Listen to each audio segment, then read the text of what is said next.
Bonjour à tous, coucou, bienvenue pour ces énergies du mois de mai. Je suis ravie de vous retrouver, toujours avec beaucoup de plaisir bien sûr pour vous parler un petit peu des influences qui nous attendent pour tout ce joli mois de mai. Voilà, avec le soleil j'espère et un petit peu moins de pluie, quoique la Terre en a besoin de toute façon, donc adaptons-nous à ces influences, en tout cas astrales. Voilà, donc je vais commencer par développer un petit peu au niveau de la transaturnienne, donc, qui est Pluton qui est donc rétrograde à 19 degrés du signe du Capricorne. Pluton développe chez nous la lucidité, c'est une invitation à aller au fond des choses. Elle nous demande de nous adapter, elle établit un changement profond. Je ne sais pas si vous avez remarqué, mais je pense que oui, au regard de ce que je vois sur Facebook, vous avez remarqué que le changement est un peu compliqué et que les gens ne sont pas toujours contents de ce qui se passe, mais en tout cas, moi j'ai une grande confiance parce que je pense qu'on s'en va plutôt vers quelque chose de beaucoup plus sain. Peu importe, je ne parle absolument pas de politique, mais en tout cas d'expérience au niveau des planètes, où le carré qui existait entre Pluton et Uranus se distend, et ça va faire vraiment du bien parce que ça va nous donner un petit peu de souffle pour arriver à construire enfin quelque chose, en tout cas pour aller vers des projets, mais des projets pérennes. Voilà. Ensuite, on a également toujours la planète Jupiter qui est rétrograde également. Donc Jupiter à 15 degrés Balance, en tout cas au 1er mai, et elle sera à la fin du mois de mai à 13 degrés Balance. Donc cette rétrogradation, pardon, elle est symbole, Jupiter c'est un symbole social, hein, c'est un symbole de comment on pourrait dire. Jupiter c'est de l'idéalisme, c'est de la fougue, c'est de l'expansion. Jupiter c'est de la prospérité, c'est de l'organisation. Certes elle est rétrograde, donc on sent qu'il y a quand même un frein qui est installé par cette planète, mais en même temps elle veut nous faire revoir nos idéaux, elle veut nous faire revoir nos croyances. En tout cas c'est notre société, je crois, qui est à revisiter, tout simplement.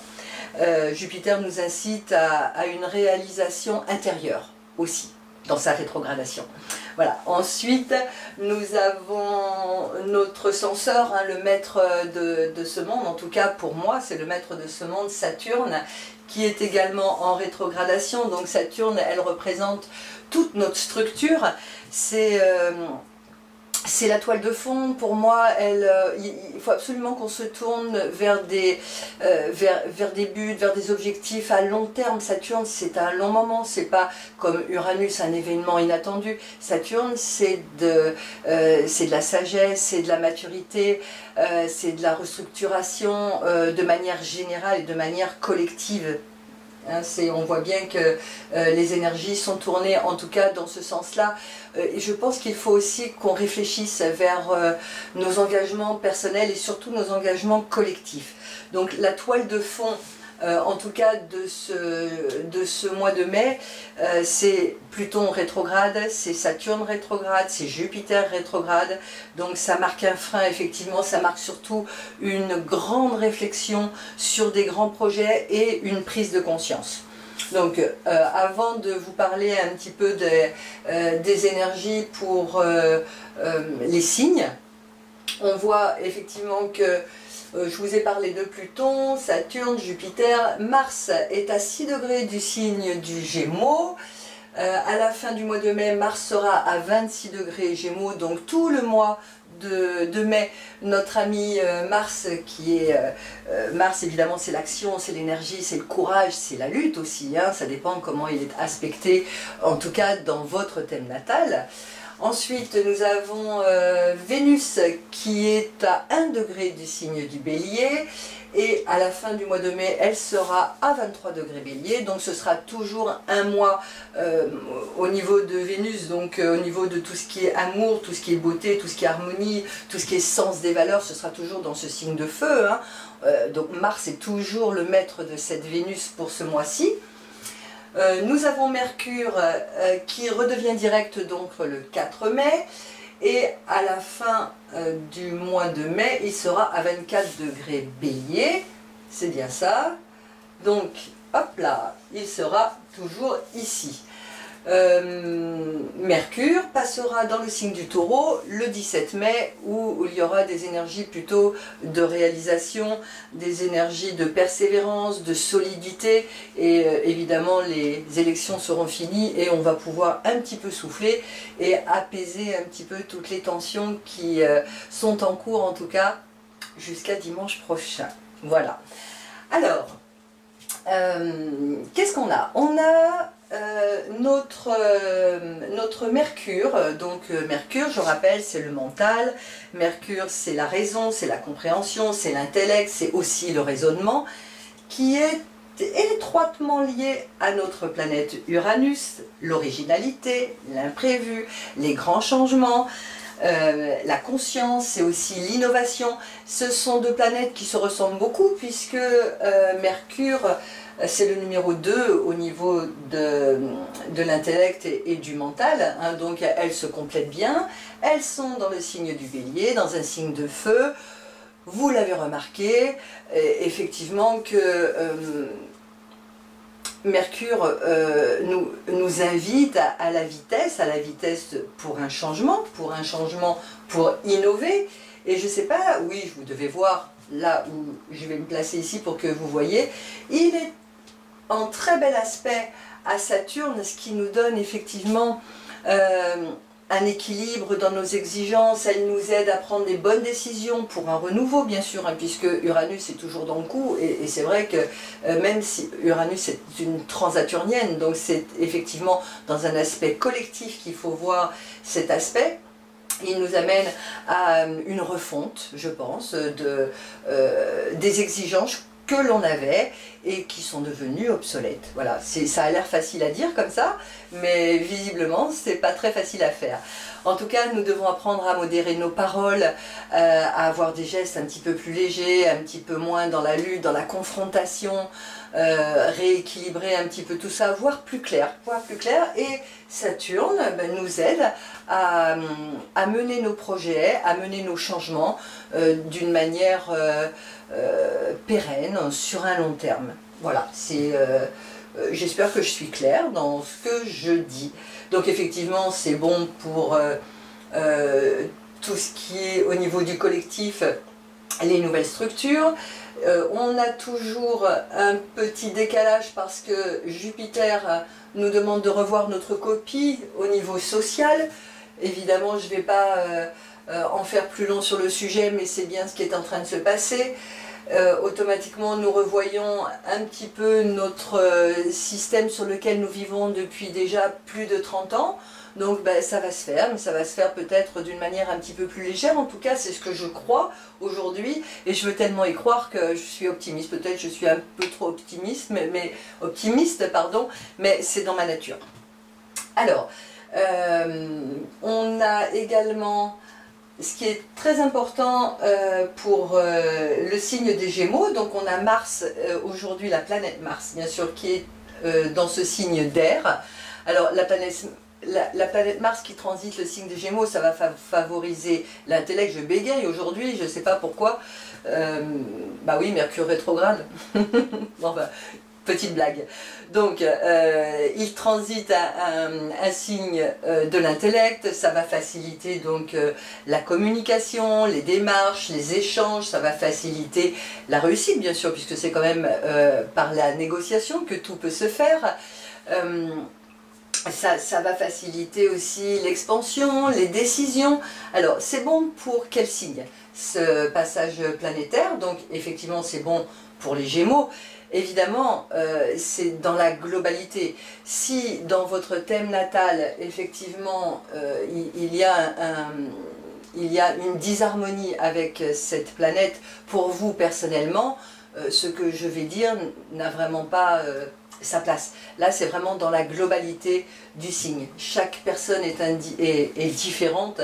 Nous sommes tous des individus différents, avec des croyances différentes, des désirs différents. Et c'est très chouette parce que c'est ce qui forme notre monde actuel, celui qui a existé et celui qui existera.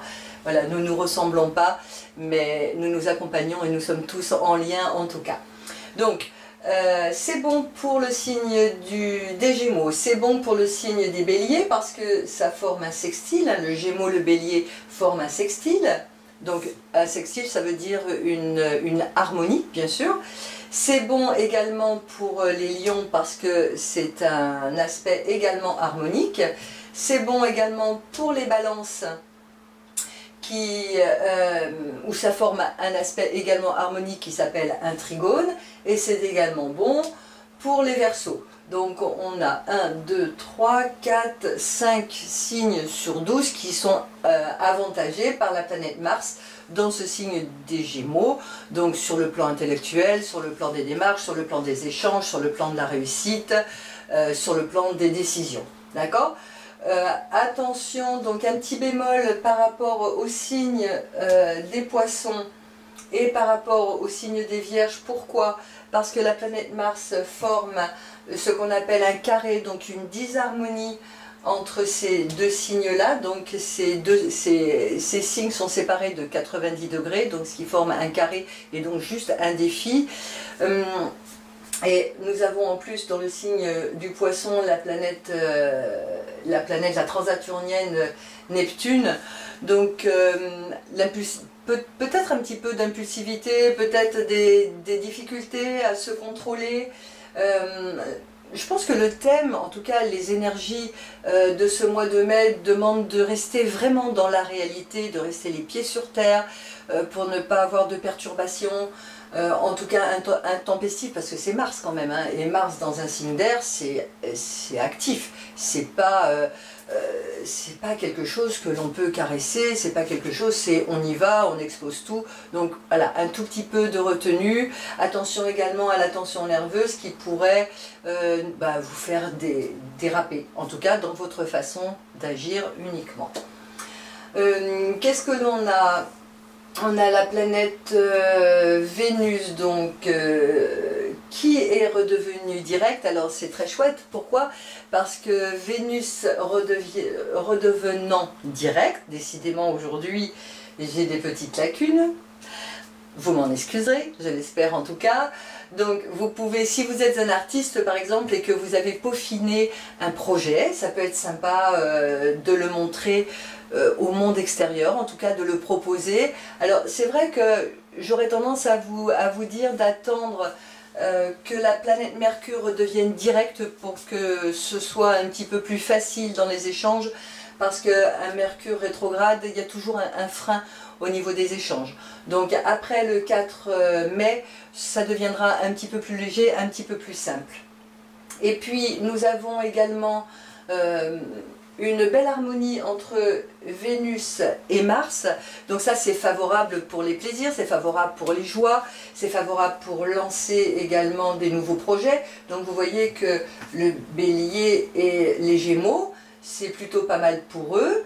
Ce qui est bien aussi. Alors qu'est-ce qu'on a d'autre à dire sur ces énergies du mois de mai?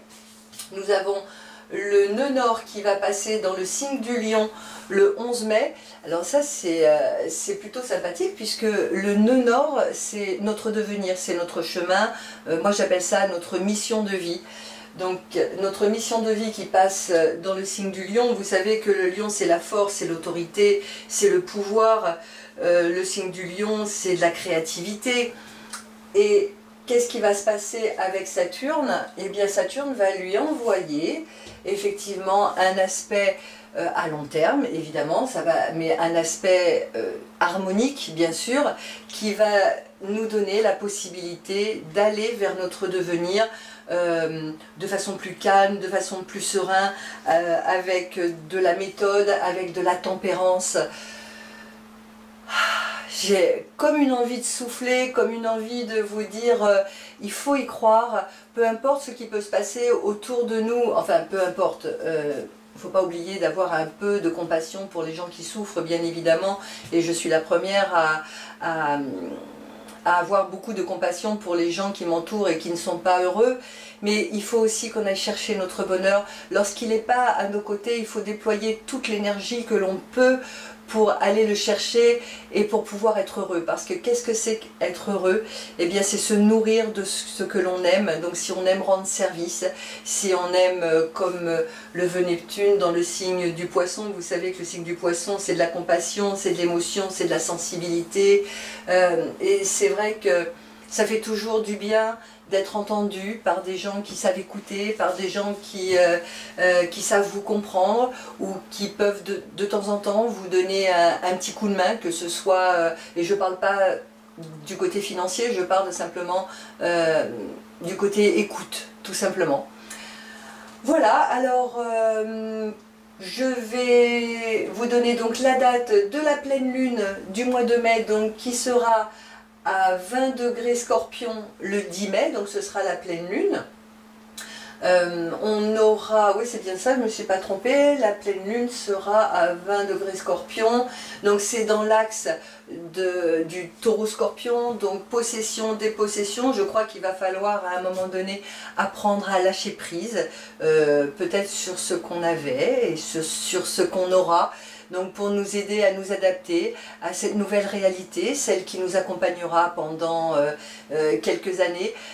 Encore une fois, j'aimerais vraiment vous donner toute la confiance qui est à l'intérieur de moi, parce que certes la vie n'est pas un long fleuve tranquille, tout le monde le sait et je crois que ce serait plutôt ennuyeux, mais on aura très certainement de belles énergies qui vont nous accompagner. En tout état de cause, ce sera quelque chose qui sera sur un plan collectif favorable et c'est tout ce dont j'espère, parce que la collectivité c'est ce qui nous fait avancer, et toutes ces personnes qui sont toutes en lien ensemble, eh bien, peuvent amener beaucoup d'amour autour d'eux. Voilà, j'en ai terminé pour les énergies du mois de mai. Je vous souhaite beaucoup d'amour, beaucoup d'échanges, beaucoup de communication, beaucoup de démarches, beaucoup de réussite, en tout cas pour ce joli mois de mai. Je vous donne rendez-vous pour le mois de juin, pour faire ces nouvelles énergies. À chaque fois que je vous retrouve, c'est toujours avec énormément de plaisir. Merci de me recevoir chez vous et merci de continuer à m'écouter. Des bisous, des câlins et au mois prochain. Ciao, ciao!